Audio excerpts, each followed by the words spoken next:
Educa Web Radio. Fabinho, quando a gente olha, né, para esse ano de 2025, cara, né, o que mais chama atenção, no meu ponto de vista, é um paradoxo, né?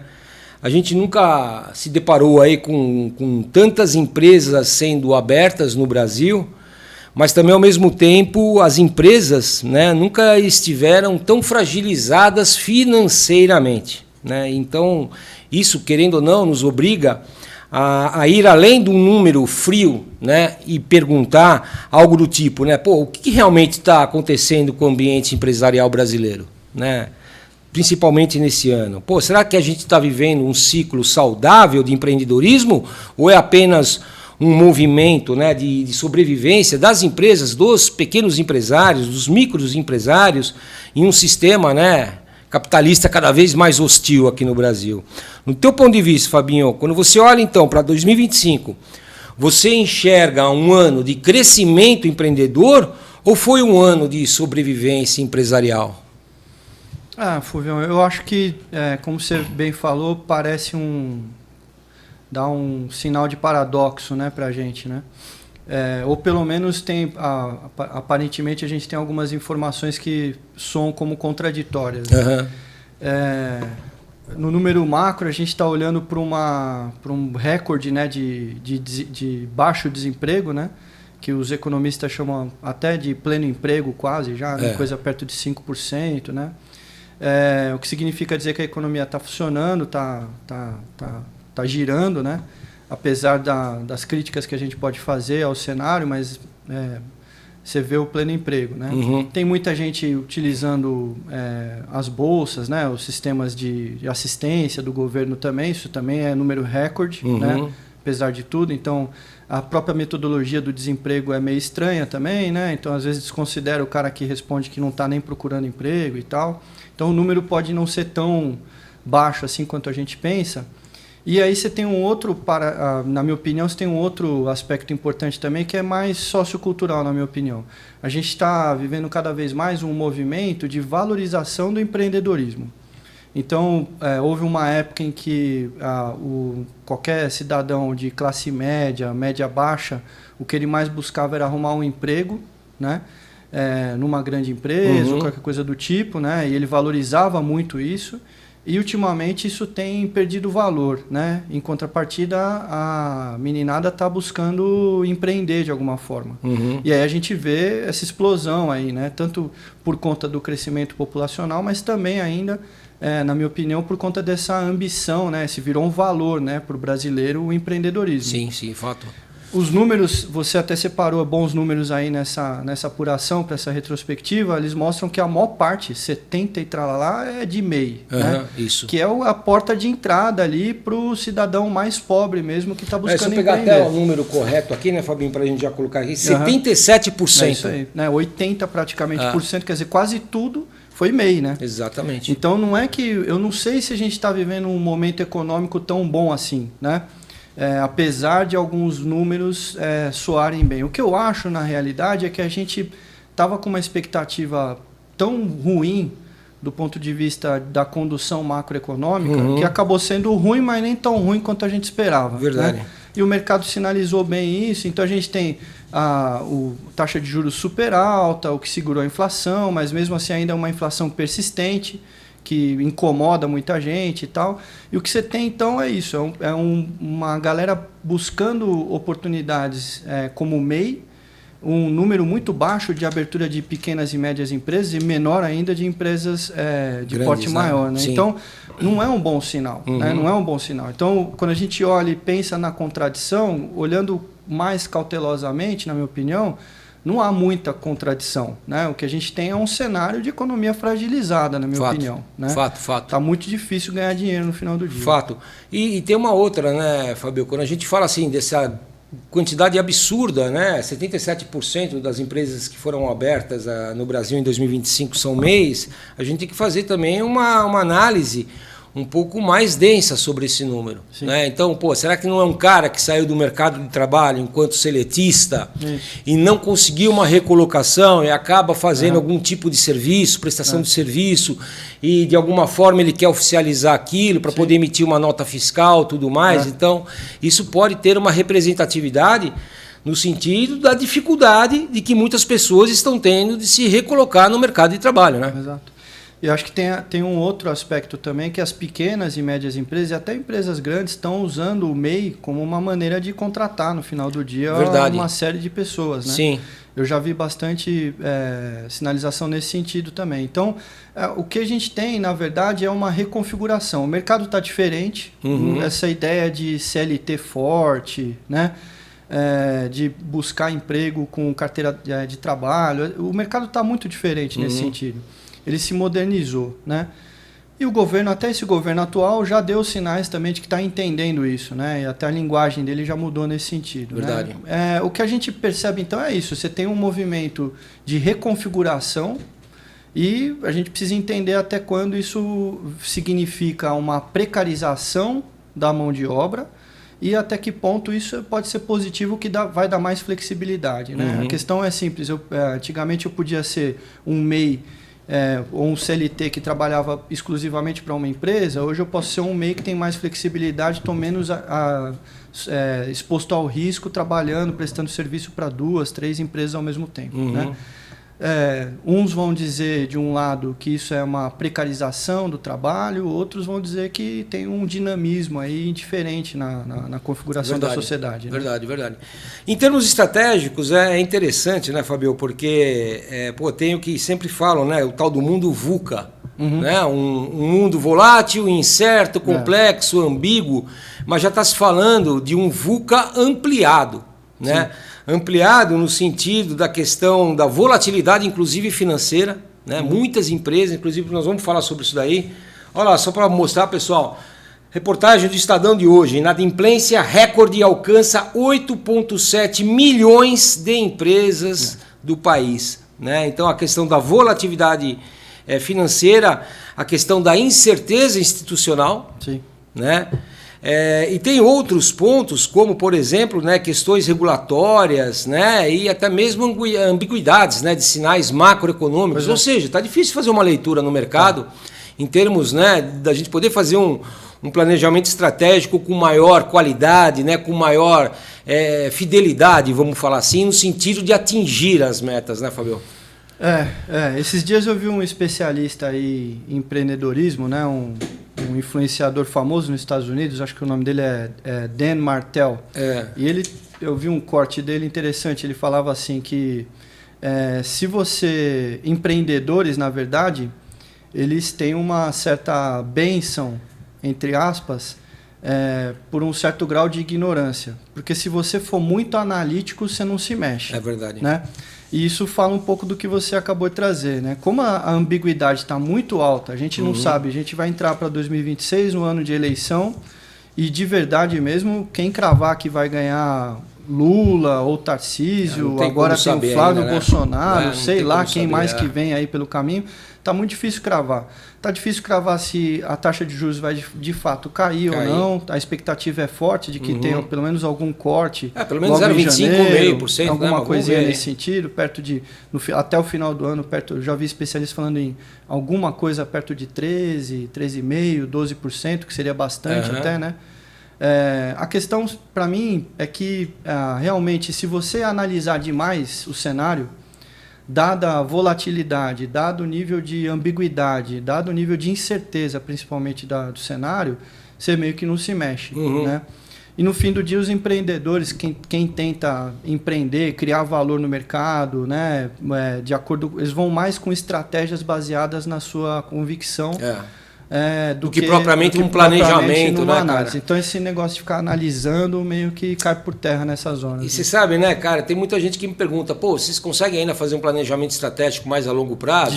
De jeito nenhum, né? Não tem como. O que a gente faz é particionar, né? Então você pode até pensar em algo relacionado a daqui 5 anos, né? Mas você vai fazer um planejamento aí no máximo de 6 meses, que é o que dá pra gente ter uma luzinha assim no fim do túnel, né? E conforme as coisas vão acontecendo, você vai atualizando o teu planejamento, né? Vai antecipando algumas coisas. Mas de fato há, né, uma dificuldade muito grande da gente entender os cenários N, né? Cenários N, cenário político, cenário econômico, cenário de mercado, né? Movimentação de mercado. Pô, hoje saiu uma informação também de que dezembro bateu recorde no recolhimento de impostos. Foram 238 bilhões de reais, se não me engano. 238, se não me engano. Né? Então, nunca se arrecadou tanto imposto no Brasil. E aí, tanto pessoa física quanto jurídica, cara, cadê o retorno disso? Sim. Né? Não, a inflação está estabilizada. Está estabilizada? A duras custas, né? Então, 15%. vai no supermercado, meu irmão. Exato. Né? Você que está nos escutando aí, você vai no supermercado, você vai fazer tua compra. Você está vendo os preços abaixarem? Eu não vejo, cara. E a inflação de serviços, ela está muito resiliente ainda, né? Ela está muito alta. Né? E você tocou num ponto agora, que agora, a partir de janeiro, entra o que vai ser chamado de IVA, né? E a tributação de empresas de serviços vai saltar, cara. Pois é.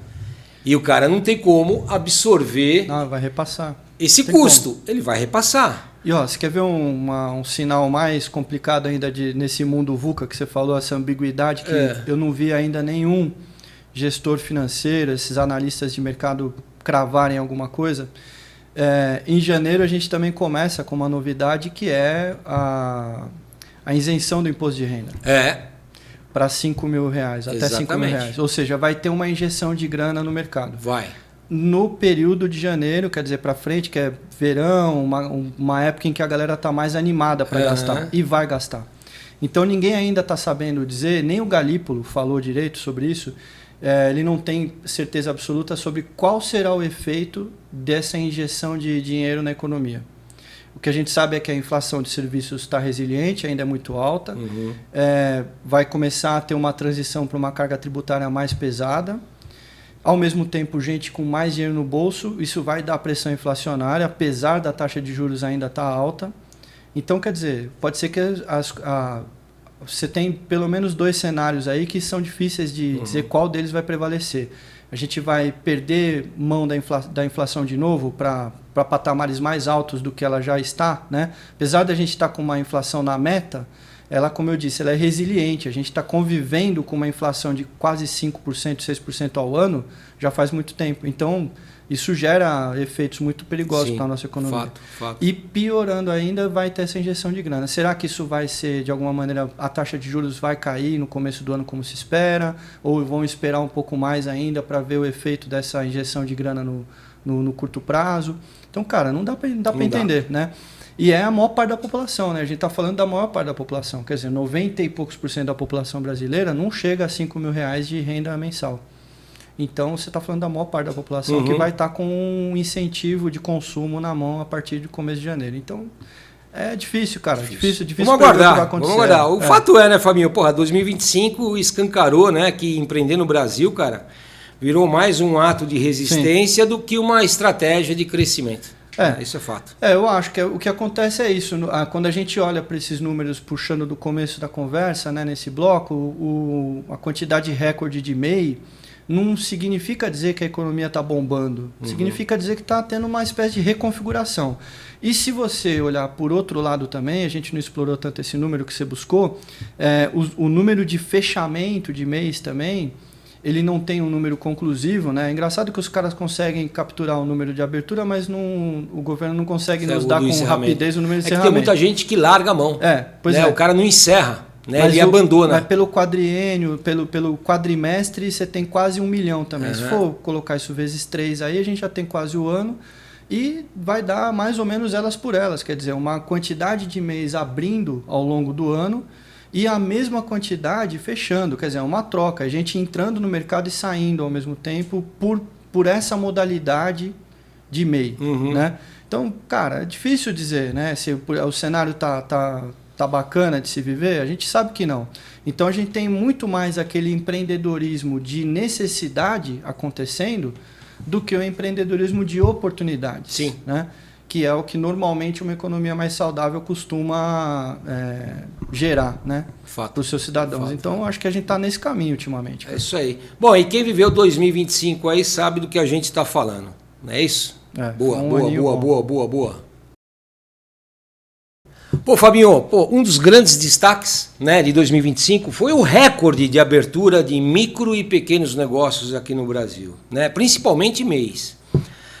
Numa primeira vista, isso parece ser excelente, né, cara? Mostra assim que o Brasil tá voando, né, cara? Uhum. Mas quando a gente aprofunda um pouco a análise, acaba surgindo uma dúvida que é incômoda, né? Nós estamos criando empreendedores ou empurrando pessoas para a CNPJ, né, como uma alternativa de renda. Né? Isso é uma coisa que está incomodando, né?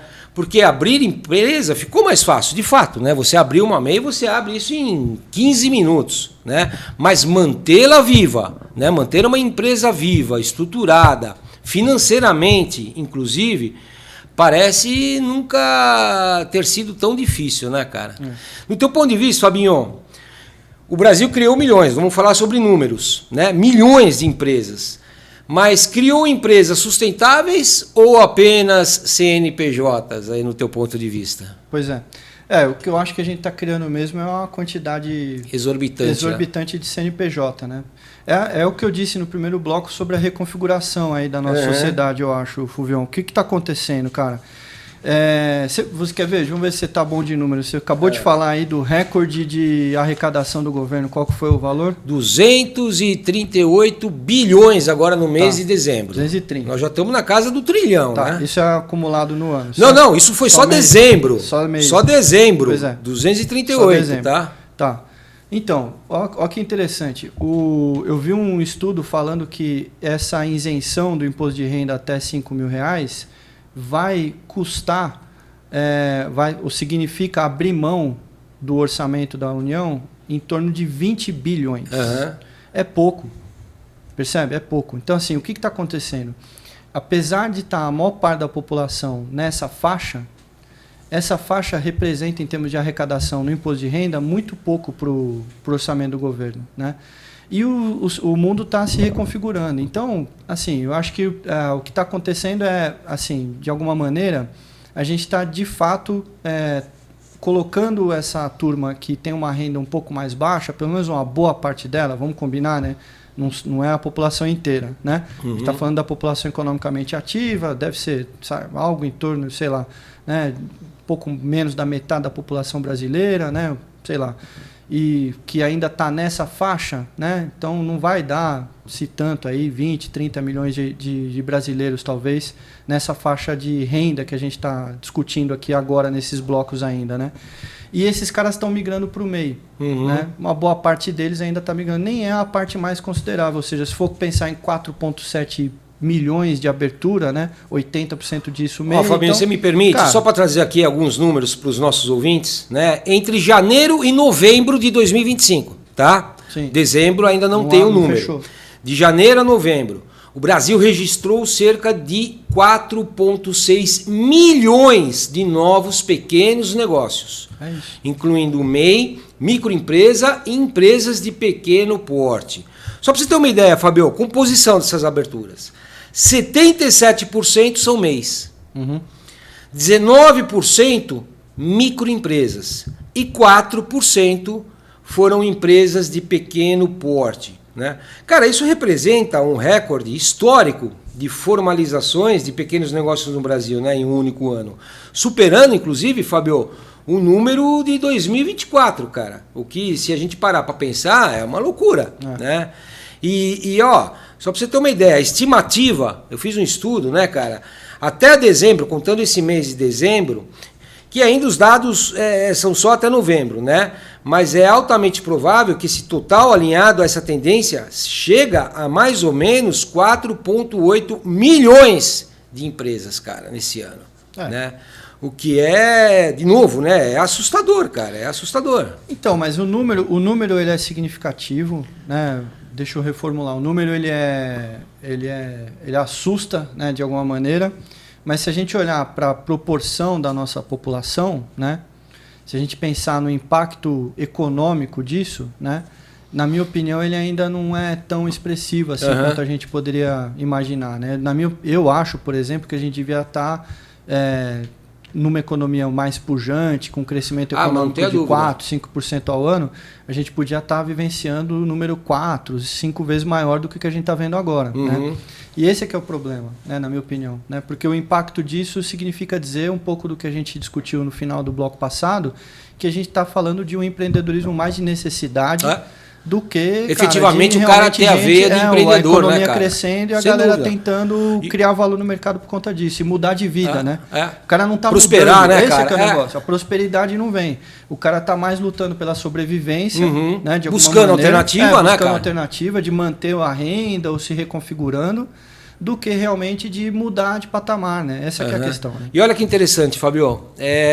Quantas empresas foram fechadas ou encerraram suas atividades em 2025? Né? Então, os dados ainda não estão totalmente consolidados neste ano, mas entre MEI, microempresa e empresa de pequeno porte, foram algo em torno de mais de 942 mil empresas, cara. Sem contar as grandes, ok?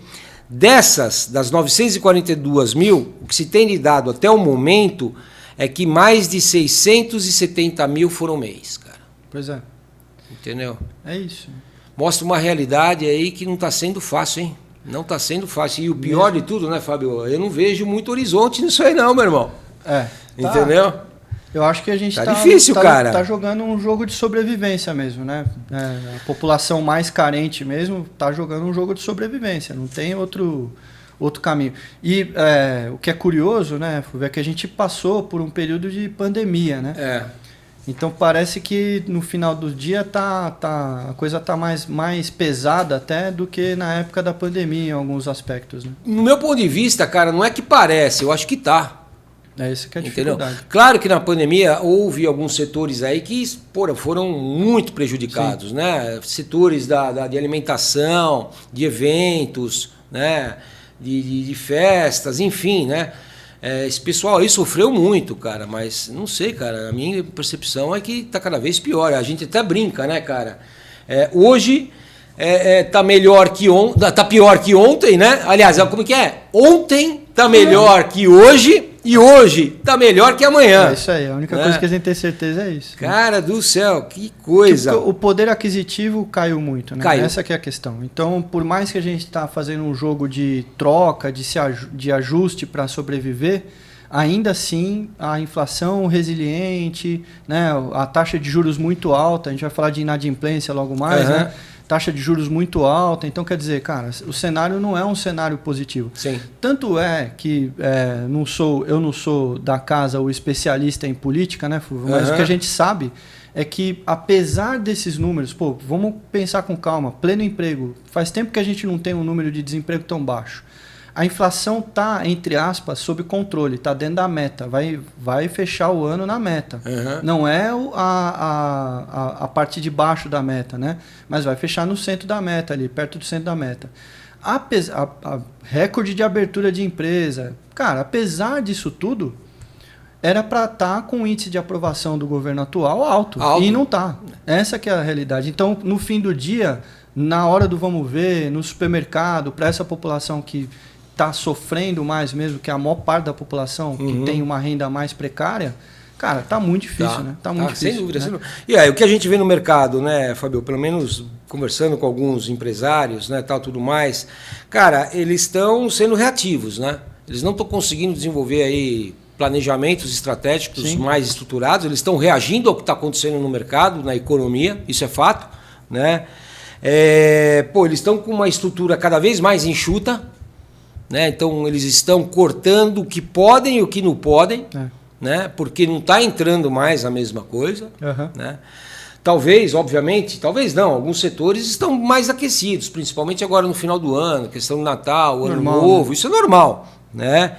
Mas, cara, o que eu percebo é que eles estão crescendo sem estruturar um planejamento estratégico. Eles estão meio que, sabe, vivendo o dia a dia, cara. Cada dia é um dia, não, deixa que amanhã eu vejo o que eu faço, né? Sem conseguir construir algo maior, né?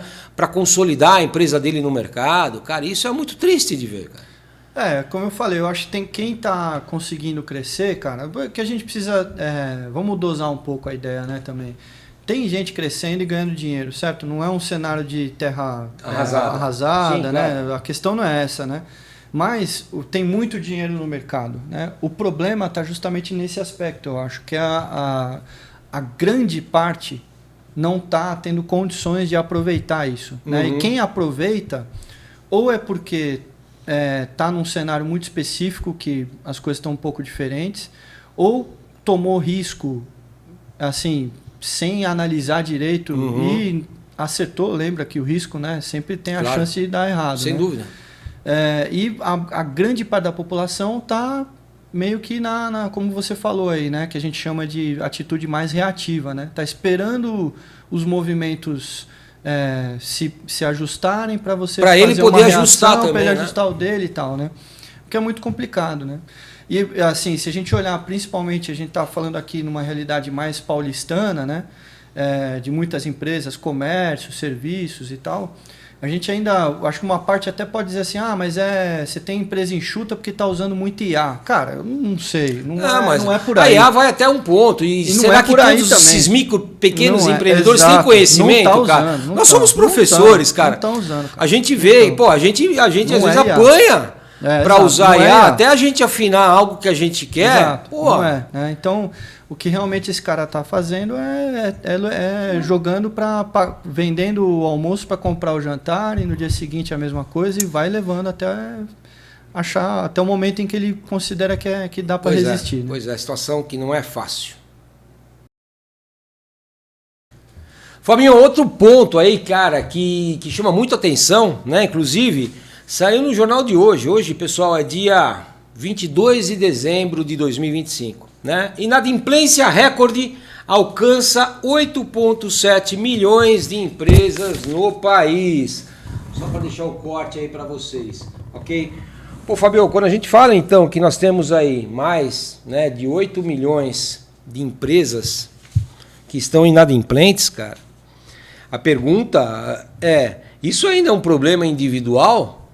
Né? Ou já virou um problema estrutural, né, cara, das empresas? Porque em qualquer economia, entendo eu, Fabio, cara, quando um número tão grande de empresas está endividado, né, meu, e ao mesmo tempo, dificilmente nós estamos falando apenas de má gestão, cara. Não é só má gestão. Tem má gestão no meio? Com certeza tem. Tem um monte de microempresário, MEI, cara, que nunca estudou administração, nunca estudou gestão, se mete a fazer porque é o sonho dele ou não. É a maioria, né? A maioria, né, cara?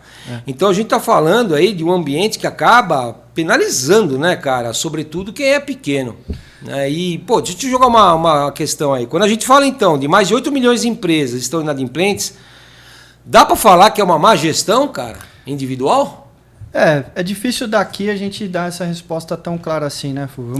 Mas, de fato, quando você vê um problema batendo em tanta gente ao mesmo tempo, acho que a questão é porque realmente a gente está passando por um momento mais complexo, né? Mais difícil, né?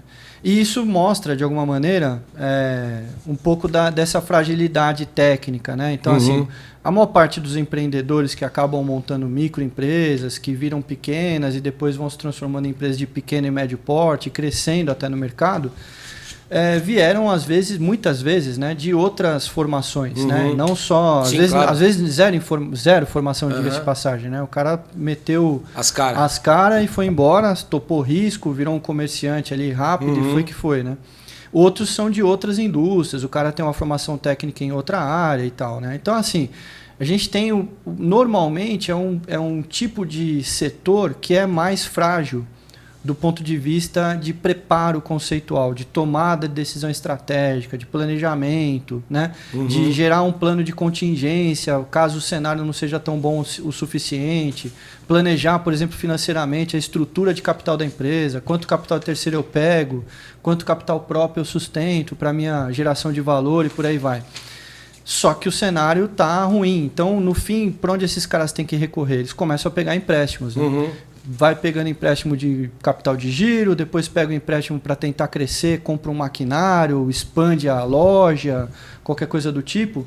E o mercado às vezes não reage o suficientemente bem para ele pagar essas contas. E acaba a inadimplência. E se bobear, ele acaba contraindo um novo crédito para bancar o anterior, aí vira uma bola de neve e a gente já sabe para onde vai. Tem um monte de cartão de crédito e tal, então essas coisas vão virando realmente bola de neve. Pô, e você toca num outro ponto que é a questão de muitos misturam, né, cara? A conta financeira, né, da empresa com a dele. Né? Ele não mantém uma separação, então ele acaba unificando tudo e aí fica pior ainda. A vida em casa tá difícil, vai desdobrando para a vida profissional. Né? Deixa eu trazer alguns números aí para você, só para ilustrar um pouquinho aqui da nossa conversa. Total de empresas, cara, que estão inadimplentes. Então, a gente já mostrou aqui 8,7 milhões, só que essas 8,7 milhões de empresas, Fabio, dá um montante aproximado de mais de 200 bilhões de reais em dívida. Ok? Perfil dessas empresas. A grande maioria, cara, é composta por micro, pequenas e médias empresas. Tá? Só para você ter uma ideia. Os números eles subiram gradualmente ao longo do segundo semestre, passando de 8 milhões em setembro para 8,4 milhões e finalmente 8,7 milhões no último relatório consolidado, cara. Então, isso mostra o quê? Mais de 90% são micro e pequenas empresas, cara. Um salto assustador. E, de novo, né, a reportagem do Estadão fala isso. Isso mostra, né, que não é só uma falha individual. Tem muita falha individual no meio? Tem. Mas não é só isso, né, cara? O cenário é muito complicado. Pensa, Fulvio, a gente olha aí para um taxa média, né? Se quem estiver assistindo a gente agora der um Google, procurar no GPT quanto que está hoje, né? Encerramento aí de dezembro, a taxa de juros para capital de giro, você vai encontrar no papel algo em torno de 1,5%, 1,6% ao mês, né? Bom, isso é para quem tem nome bom no Serasa, para quem está com nome limpo, tem histórico de relacionamento e por aí vai. A maior parte das empresas que já estão com dívida acumulada ou estão totalmente já alavancadas, não vai pegar menos de 30%, 35% ano, cara. É isso aí. Como é que você remunera? Às vezes você está falando de um comerciante que tem uma margem uma margem bruta dele no business dele de 5,5%, 2,5%, 4%, 10% quando muito, né? Como é que o cara faz para remunerar isso e ainda por cima pagar o financiamento, né? É porque consegue. O cenário está muito hostil, cara. Sem não tem dúvida. jeito, é um cenário muito duro, né, de se conviver, cara. E Fábio, tem que levar em consideração que é o seguinte também, né, cara? Esse pequeno empresário aí, ele acaba, dependendo do tipo do comércio dele ou da prestação de serviço, concorrendo com muitas outras empresas. Então a margem de lucro desse cara é apertadíssima. Quando não concorre com grandes, né? E aí essas grandes têm acesso a uma taxa de juros muito mais decente, né? Ou porque menos eles têm poder de negociação, né? Poder de barganha. É isso. Né? Como diria o tio Porter. É isso aí. Né, então cara? Muda tudo, né? E aí você pega, esse cara é um cara tipicamente mais fragilizado, né? Um funcionário pede demissão, entra com um acordo na justiça, pronto, ele já acabou toda a geração de caixa que ia ter no ano. Sim, fato. Já foi pro vinagre numa negociação trabalhista, né? E às vezes as pessoas não têm essa dimensão. Né? Por isso que é muito comum esse tipo de número num ambiente tão hostil como esse, né? Cara, e o que a gente pode fazer, Fabinho, para dar de dica aí para esse pessoal que está passando por esse tipo de situação, né? Deixa eu começar aqui até mesmo para ajudar. Cara, eu acho que, tem que fazer uma gestão de caixa, né? Tentar instituir algum tipo de KPI para que ele possa acompanhar, né? Renegociar as dívidas, eu acho que isso é primordial também, né, Fabio? Entrar, ver o que eu estou devendo, né, cara? Então, organizar a casa, pelo menos. Exatamente. Né? Organizar a casa, como você falou, depende do tipo de negócio, saber quais são os indicadores-chave de performance para ele, né? Para, no mínimo, tentar organizar mais a casa e tomar uma decisão de negócio que seja mais intencional e não reativa, como você falou, né? Apesar de todas as dificuldades, né, a gente sabe que muitas vezes o cara não aguenta mesmo o tranco e não sobrevive. A gente está vendo os números aí, né, de fechamento de empresa e tal. Mas eu acho que, na melhor medida do possível, reorganizar a estrutura de capital, fazer uma renegociação das dívidas e tentar ao máximo não entrar em novas dívidas quando a corda já está prestes a ir para o pescoço. Né? Então tem que tomar muito cuidado com relação a isso, porque no fim do dia o empresário toma a decisão no calor da emoção e pega mais uma rodada de empréstimo, estica a corda e, como eu te falei, muitas vezes o cara está fragilizado, né? Mais um movimento em falso ele não consegue pagar, vai ter que usar a casa para pagar as coisas. Né? E Fábio, outro ponto importante que a gente sempre fala em aula, né, cara, é estudar mercado, né, mano? Tem que, olhar um pouco pro mercado que você está atuando. Porra, quem são teus principais concorrentes? Não é para ver todo que mesmo porque você não consegue, né? Mas, pô, quem são teus 5 principais concorrentes? Né? O que eles estão fazendo? O que você está fazendo? Né? Então, cara, aquela famosa análise SWOT, né? Básica, né, cara? Pô, qual que é o teu ponto forte, teu ponto fraco, né? Quais as possíveis ameaças, as possíveis oportunidades? Tem muita gente que não faz isso, cara. Não faz porque tá preso na operação, né? Mas tá errado, né, cara? Tá errado. Se o cara quer realmente ser dono, né? Ter cabeça de dono, não cabeça de operador, né?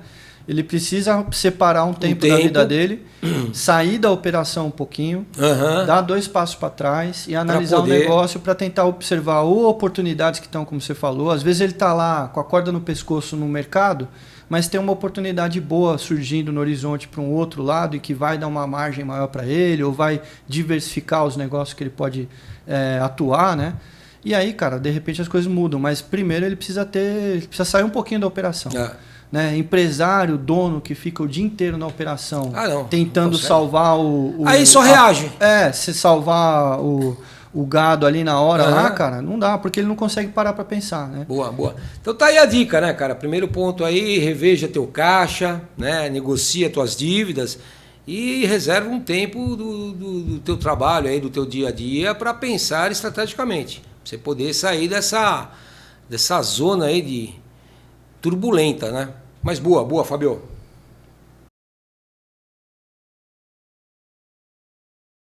Fábio, outro ponto aí que chama muita atenção aí nesse ano, né, nessa retrospectiva 2025, cara, é a quantidade de empresas que entraram em recuperação judicial, empresas que faliram, né, decretaram falência, e também outros números aí voltados, né, para fusões, aquisições, né? O mercado ele se movimenta, né? O mercado não é um organismo vivo. Mas, de fato, Fabinho, o que chama a atenção realmente é essa questão de RJ, cara, recuperação judicial. Né? Só para você ter uma ideia, são mais de 3 mil pedidos neste ano, cara. Mais de 3 mil pedidos de recuperação judicial em 2025. Isso é um recorde histórico. Nunca na história desse país... Tantas empresas... Ano de recorde, cara. De recordes. Por isso que eu falei que é contraditório demais, né, cara? Muito, né? Ó, só para você ter uma ideia, os setores mais afetados foram serviços, comércio, aviação e varejo, cara. Pois é. Né? Então, vale uma reflexão importante nossa sobre isso daí, né, cara? A recuperação judicial, no meu ponto de vista, ela deveria ser uma ferramenta de reorganização e retomada, né? Quando a empresa tá muito zoada, né? Mas a gente percebe que em muitos casos ela tem sido usada como uma forma de ganhar tempo. Sim. Tem essa também. Né? A pergunta que fica é, Fabinho, né? A recuperação judicial ela virou uma estratégia de reestruturação ou apenas uma forma para as empresas ganharem tempo, cara? Você sabe que estrategicamente, né,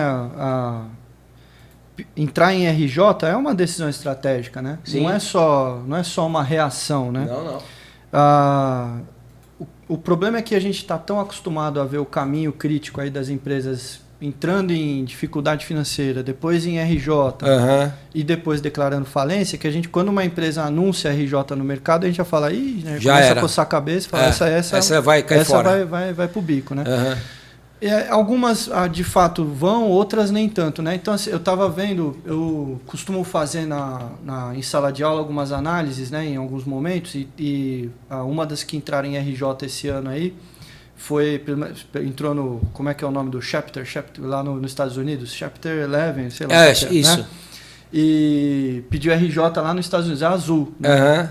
E a Azul, já há uma recomendação acho que da Goldman Sachs, é uma recomendação no final agora do ano, dizendo assim, para o ano que vem, a empresa vai levantar voo de novo. Ela vai sair dessa RJ. Né? Então há expectativa positiva em relação à Azul.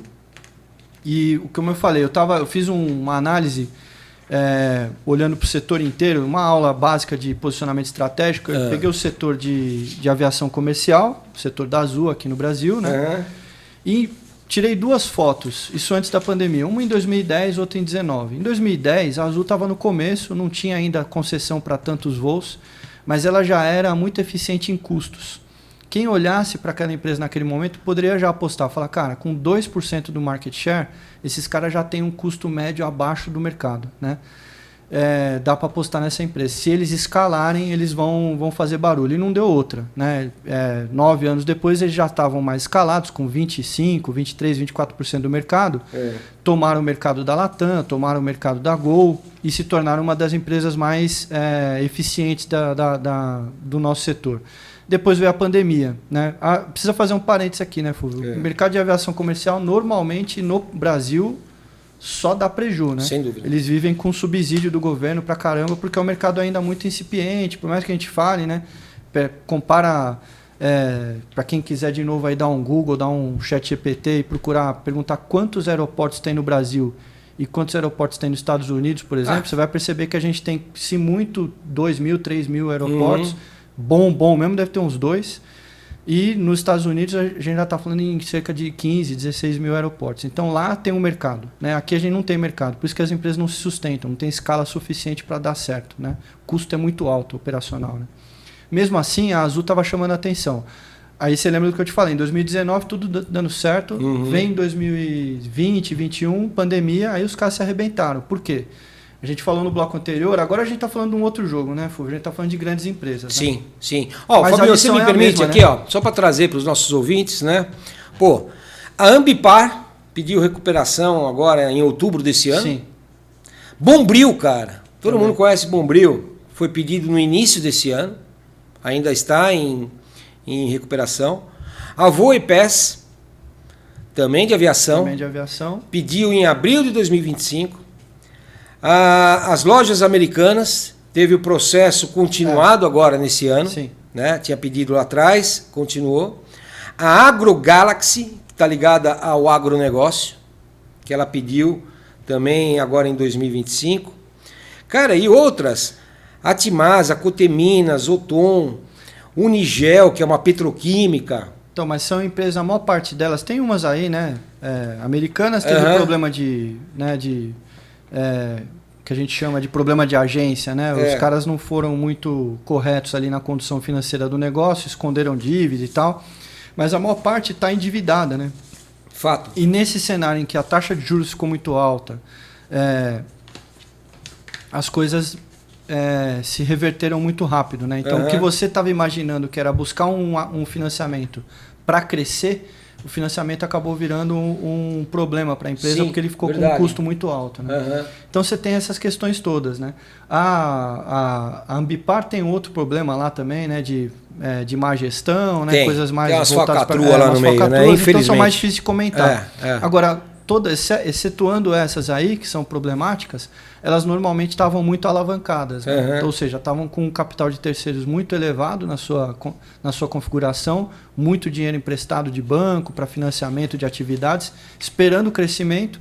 E aí o crescimento não veio, ou seja, na época da pandemia, como eu estava falando da Azul, que quebrou todo o planejamento dela por conta da pandemia, tentou se reestruturar, mas ainda ficou muito difícil, ou até agora para o período mais recente em que a taxa de juros no Brasil cresceu enormemente. Né? Então a gente tem que lembrar que antes da pandemia a gente já teve momentos em que estava vivendo com taxa de juros de 2%. Verdade. E de repente a gente já voltou para batendo o quê agora? 12, 13, 14, tá 15%. Nessa média aí. Então, cara, tá super alto. Né? A expectativa é que chegar em 12 de novo, cair um pouquinho para o ano que vem.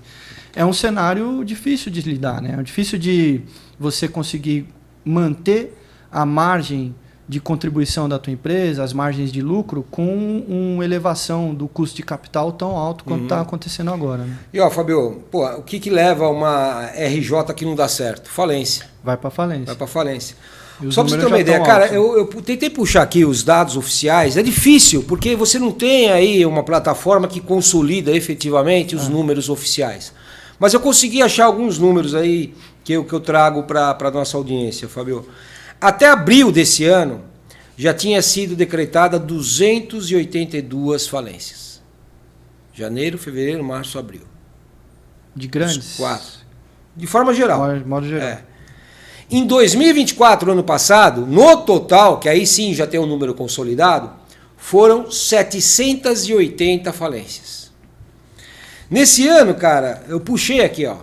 A Oi foi pro saco, decretada a falência agora em novembro desse ano. Uhum. A Azul, lá nos Estados Unidos, Sim. né? A Ambipar, que está em recuperação, mas pô, lá nos Estados Unidos eles já solicitaram em outubro, né? A Avibras, que é uma indústria aeroespacial, que foi pedido, né, de falência por credores em março desse ano. Então, os números, eles tem estimativas aqui, agora a gente não sabe de fato, Fabio, o quão que isso é verdade, mas, pô, existem projeções que eu achei aí que estão falando que vão ser mais de 1.000 nesse ano. Entendeu? Que é o resultado final desse caminho crítico aí que a gente falou de buscar RJ, né? Uhum. Buscou a recuperação judicial, no final das contas cai para falência, né?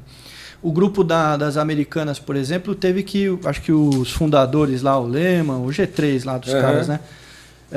Eles injetaram 1 bilhão de reais para tentar trazer de volta a empresa. Né? Por enquanto ela está tentando operar aí a duras custas e tal. Então, assim, é um cenário muito complexo, né, cara? Sem é um dúvida, cenário muito cara. complexo. Ou seja, a gente olha para um lado em que os números macro estão chamando a atenção de um jeito positivo, mas no mesmo cenário você está vendo recorde de RJ, recorde de falência, né? As empresas não crescem. Tem um número que é no Brasil que é sintomático, não sei se você trouxe aí na tua análise, que é o outro lado dessa situação.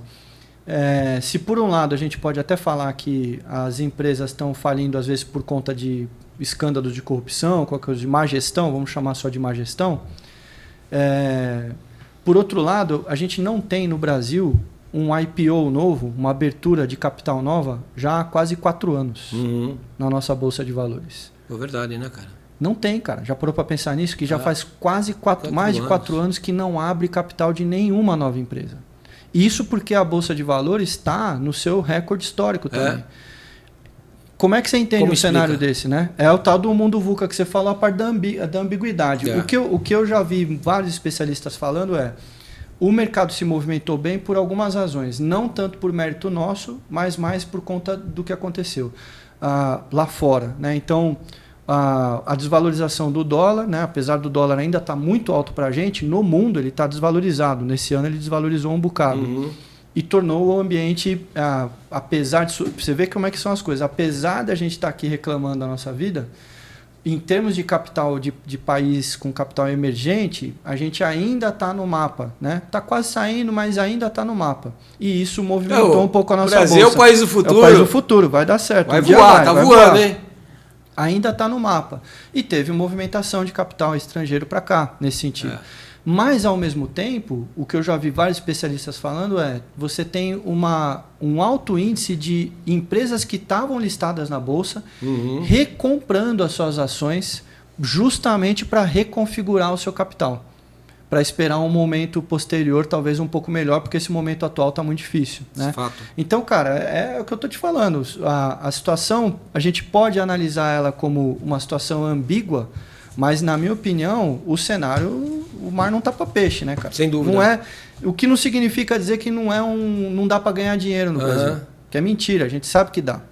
Mas que a situação, no modo geral, ela é muito complexa. Sem dúvida. E se sem dúvida. ficar tomando Fabio, cuidado, a gente falou um pouquinho, né, de recuperação judicial, falamos de falência, mas ao mesmo tempo, cara, teve uma série de fusões, aquisições, né, e consolidações corporativas aí ao longo desse 2025. Pois é. Só para você ter uma ideia, Fabio, foram 954 transações até agosto de 2025. Essa é outra dificuldade, de você encontrar números que consolidem, né, essas negociações empresariais. Mas até agosto de 2025 eu consegui, né, isso marca uma expansão de 13% em relação ao ano passado. Né? Então mostra que muitos CEOs brasileiros estão apostando aí em joint ventures, né, em alianças estratégicas. E a gente ensina isso em sala de aula, né, da importância de repente, criar alianças estratégicas. Né? Só para você ter uma ideia, aí são vários os exemplos. Né? Tirando a tentativa do Banco de Brasília de comprar o Banco Master, né? Melhor deixar para lá. Deixa para lá isso aí, né? Melhor não entrar no mérito, não, né? Não vamos, deixa lá, deixa o Vorcaro lá com o Toffoli. Pô, pena que não tem mais jogo do Palmeiras, né, mano? Senão para eles podia viajar, né? Podia viajar, né, cara? Pô, mas tem um monte de empresas aí nacionais aí que acabaram adquirindo. Então. Agora tem uma questão, Fabio. Cara, essas compras, né? Obviamente que são todas estratégicas, mas quem está sendo comprada, será que elas estavam frágeis e foram engolidas? Né? Pois é, o primeiro olhar para esse jogo aí é esse, né? De dizer assim, cara, o mercado está aquecido, tanto é que tem um monte de empresa aí sendo comprada e por aí vai. Uhum. Porém, na verdade, o que a gente está observando, modo geral, né? É uma consolidação de empresas no mercado e não uma expansão do mercado. Uhum. Então, o que você tem são empresas grandes que estão com dinheiro no caixa, que conseguem acessar capital a um custo muito mais baixo por conta da escala delas, ou por conta do relacionamento que elas têm em vários níveis, adquirindo outras empresas que estão no momento mais frágil da sua história, né? E aí você vai ter, num futuro momento, né, um mercado mais concentrado, o que do ponto de vista do consumidor pode trazer até prejuízo, né? Uhum. Porque você tendo menos empresas concorrendo e ofertando, a gente tem um poder de concentração aí interessante, maior que vai... mão de poucos aí, exato, né? E aí quem sofre no fim é o consumidor. Sem dúvida. Então tem que olhar com muito cuidado isso, né? Parece ser interessante, mas... Quando você olha para o mercado de fusões e aquisições, o mercado de M&A que cresce enquanto a economia também está crescendo, ok, zero problema. Uhum. Agora, o mercado que você vê o número de fusões e aquisições aumentando e enquanto a nossa economia está andando de lado, aí é preocupante, porque o que você está tendo, na verdade, é uma reconfiguração dos setores num sentido de concentrar mais as empresas nele. Né? Algumas empresas você listou, você trouxe alguns exemplos interessantes, a TOTUS. A TOTUS, historicamente, virou o que é hoje nessa estratégia. Outras, uma das grandes competências dele foi justamente comprar outras empresas já consolidadas no mercado. A vida inteira é isso. Sim. Mas em alguns outros casos você está vendo realmente consolidação de mercado. Né? Agora, tem um ponto também, Fábio, que vale a pena a gente mencionar aqui para os nossos ouvintes, que é a questão da aliança estratégica. Isso é muito bacana, né? Esse tipo de estratégia. De você se aliar, de repente, até mesmo a um concorrente seu, né? Para unir forças, entendeu? Ou dividir estrutura, né? Infraestrutura, de repente de uma fábrica que parte tua está ociosa, então você acaba otimizando melhor, né? O teu tempo, o maquinário, os valores, enfim, isso é muito bacana, né, cara? Então, que é um movimento não relacionado exatamente ao que a gente está discutindo de fusões, certo? As alianças, você não tem uma empresa comprando a outra. Sim, sim. Elas têm o melhor dos mundos, né? Porque elas conseguem ter a confiança de poder contar uma com o recurso da outra, seja esse recurso qual for, enquanto que vocês não perdem nenhum dos lados ali, acaba perdendo autonomia, né? Você falou, eu vou te dar um dado mais catastrófico aí também. Esse ano, por exemplo, teve uma joint venture que estava chamando a atenção há alguns anos no nosso país, que era a joint venture do Grupo Nós, que a grande marca da empresa era a OXXO, né? E varejo... OXXO. OXXO. Né? Oxo, não se fala OXXO. Não sei. Pô, você não vê a plaquinha lá? Toda hora. Se diz OXXO. Para mim tá tudo bem. Não é nem Oxo. Isso tem direito de identidade deles, é óbvio. Tá certo. Então tá certo. Agora veja, o que eu quero dizer é o seguinte: era uma joint venture da Cosan, salvo engano, com a Raizen. Né? Aliás, minto, Raizen com a Fenza, né? E nesse meio do caminho, a Fenza falou: tchau, amigo, né? Vou embora e desatou o laço, né? Então, quer dizer, o mercado está realmente numa situação um pouco mais complicada do que a gente estava imaginando. Algumas saídas justamente são essas, né? A gente agora voltando a direção um pouquinho mais para grandes empresas, pelo menos empresas de médio, grande porte, realizar essas alianças com outras empresas no mercado num momento de dificuldade, e historicamente a gente sabe que esse é o momento que mais acontece isso, né? Quando a gente está passando por mais complicações, você olha para o lado e começa a tentar buscar ajuda, né? É um movimento interessante, né? Só não é uma decisão simples de se tomar, né? Porque exige muita confiança, comprometimento, porque senão as coisas desandam. De fato. Boa. Fabinho, porra, aí para 2026, né? O que os MEIs, as micro e pequenas empresas podem esperar? Eu fiz uma análise aqui, Fabio, né, para a gente poder discutir um pouquinho, né? Então, a gente falou um monte de coisa aí sobre 2025, né? A gente fez uma série de análises sobre 2025. Então, acho que faz sentido, né, a gente finalizar falando um pouquinho sobre o que as empresas precisam fazer em 2026 para não repetir, inclusive, os erros, né, que, porventura, muitas cometeram aí ao longo desse ano de 2025. Né? Então, eu elenquei aqui alguns pontos. O primeiro deles, Fabio, a questão do caixa. Né? Então, a primeira recomendação, pelo menos no meu ponto de vista, é cuidar do caixa, cuidar das finanças da empresa. Em 2026, cara, não adianta você ter lucro no papel. Né? Você precisa, de alguma forma, fazer com que você tenha dinheiro em caixa. Né? E, uma gestão financeira diária, isso é importantíssimo, né? A questão de controle do capital de giro, aquilo que você falou. Né? Menos dependência de crédito. Que é o maior desafio, eu acho. Né? Que eu acho que é o maior desafio, né, cara? E isso tem que virar a prioridade estratégica. Então, vamos partir desse pressuposto, né, Fulvio? Vamos supor que você pega um pequeno, médio empresário aí que tomou a decisão de, nesse ano, depender menos, né, do capital de terceiros, né? Pegar menos dinheiro emprestado e tal. Eu acho que assim, ele precisa ter uma mentalidade em relação ao dinheiro diferente, então, né? Então, tem que ter um foco muito mais apropriado e muito mais direcionado em como a empresa vai ganhar dinheiro do que onde ela vai gastar. Né? E eu acho que esse é um dos grandes problemas. Né? Quando a gente se ocupa muito do consumo, a gente esquece, perde um pouco a mão de onde vem esse dinheiro para consumir. Né? No caso da empresa, o consumo que eu estou querendo dizer, entre aspas, aqui é direcionar para investimento e crescimento. Né? Mas tem que pensar também quais são as fontes de financiamento, cara.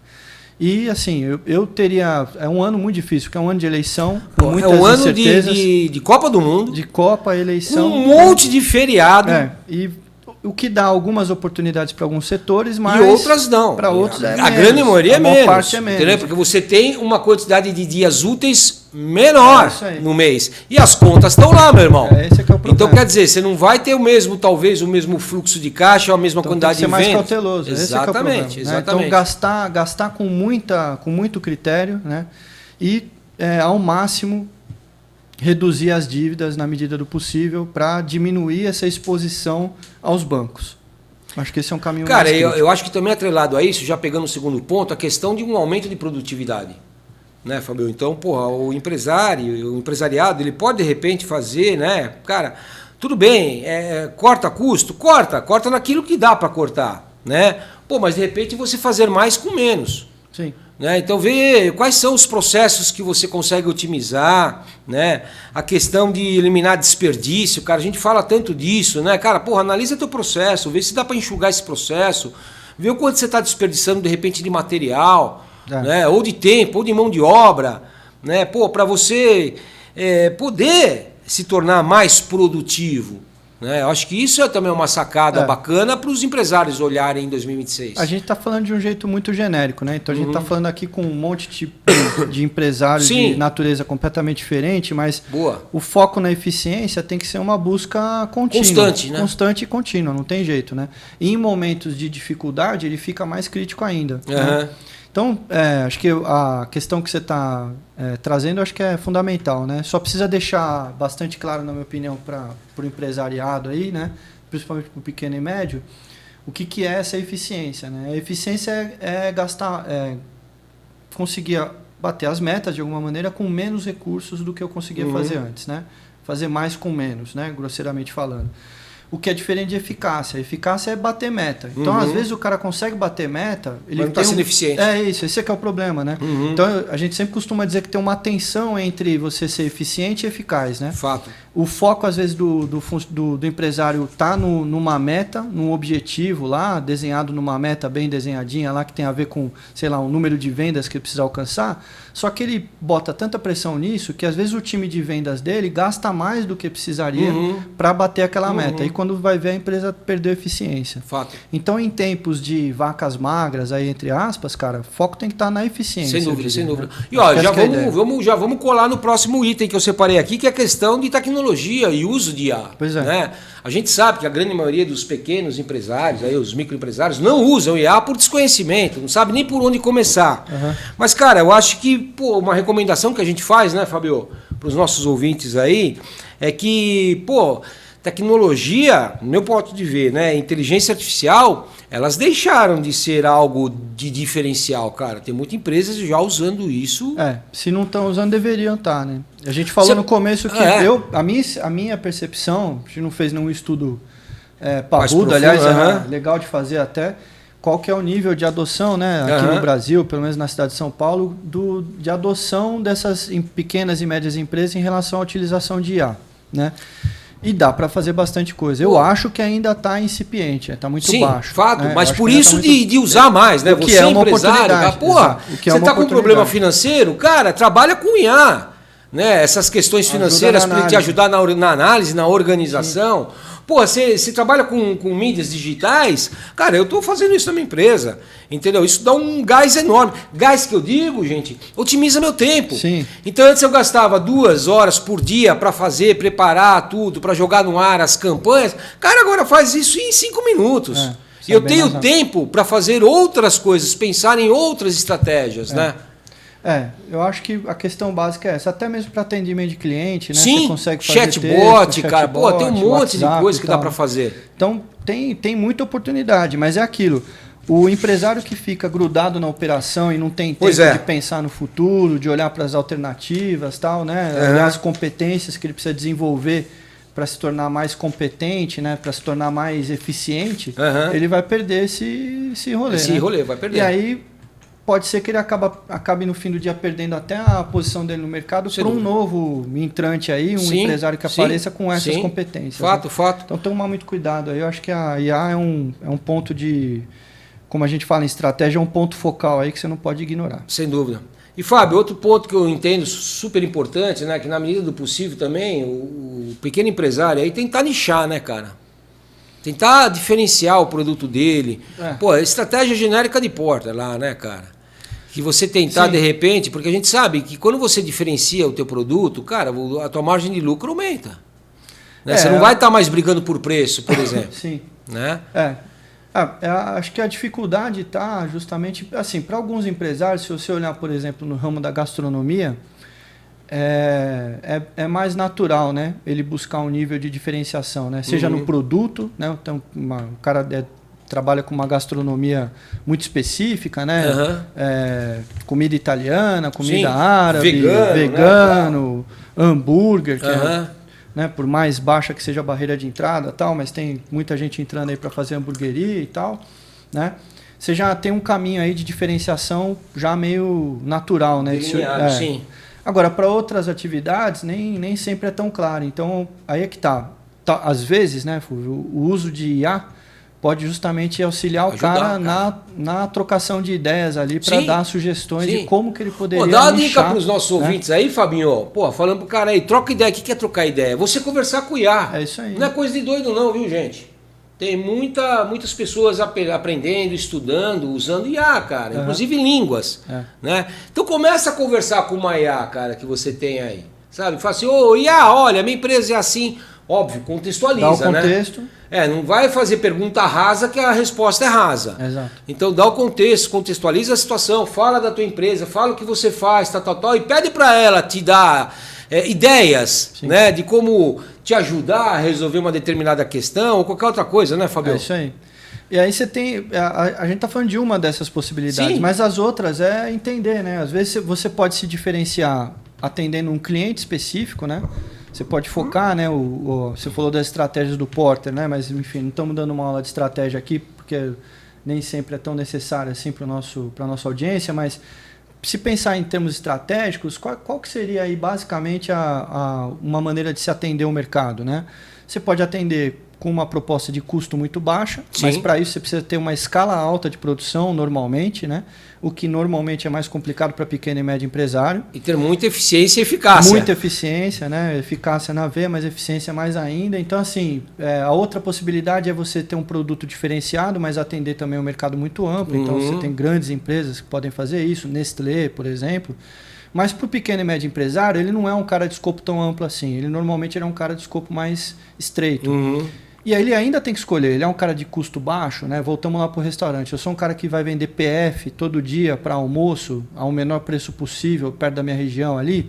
Esse cara tem que ter foco no custo total. Ou eu estou lidando com atender um público de outra necessidade, mais esporádico, eu posso diferenciar o meu produto e aumento o meu preço de oferta por um preço mais premium, né? Também pode ser uma possibilidade. Qual que é a decisão que esse cara tem que tomar, né? Ele pode fazer isso, ele pode, de alguma maneira, se especializar num cliente específico, Sim. ou num produto específico, ou numa região específica, em atender bem uma única região especificamente falando, né? E essa é que é a grande questão. Então, acho que para 2026, né, o que vale a pena é pegar esse período de começo de ano aí, né, que está com, talvez, aí, entre aspas, um pouco mais de tranquilidade, que está juntando a família aí, para pensar um pouquinho mais sobre quais serão os passos que vão realmente mudar o ponteiro. Boa. Da empresa. Planeja, né, cara? Planejar Pensa um pouquinho, né, tomar cara? Decisão intencional. Boa. Né? Acho que é esse o caminho. Né? Fábio, mais alguma dica para você dar para os nossos ouvintes aí? 2026? Cara, não vai ser fácil, hein, meu irmão? Para variar, né? Como bom professor, eu acho que a dica é estudar muito, né, cara? Estudar o mercado, cara. O cara que mais estuda, mercado, é o cara que consegue entender bem, né? Bota no papel, conversa com a IA, cara. Sai da operação e começa a estudar um pouquinho que vale a pena. Porra, tira a bunda da cadeira, né, Fábio? Vamos usar o português bem claro, cara. Tira a bunda da cadeira, porque nada cai do céu, meu irmão. Se você está esperando que as coisas vão chegar na tua empresa, assim, vão bater lá na porta, quero comprar. Não, negativo, meu irmão. Você tem que se coçar. O mercado está difícil, mas tem gente que ganha dinheiro. Então é isso aí. Não pode desanimar, tem que ser resiliente. É isso aí. Bordoada todos nós levamos, cara, todo dia. É isso aí. Agora você precisa ter a capacidade de se reerguer na dificuldade, não ficar chorando. Pode chorar, chora, isso é normal, né? Mas, porra, chora 5 minutos, meu irmão. Entendeu? Levanta e bora pra frente. É isso aí. Né? É isso. Boa. Fechou. Duca Web Radio.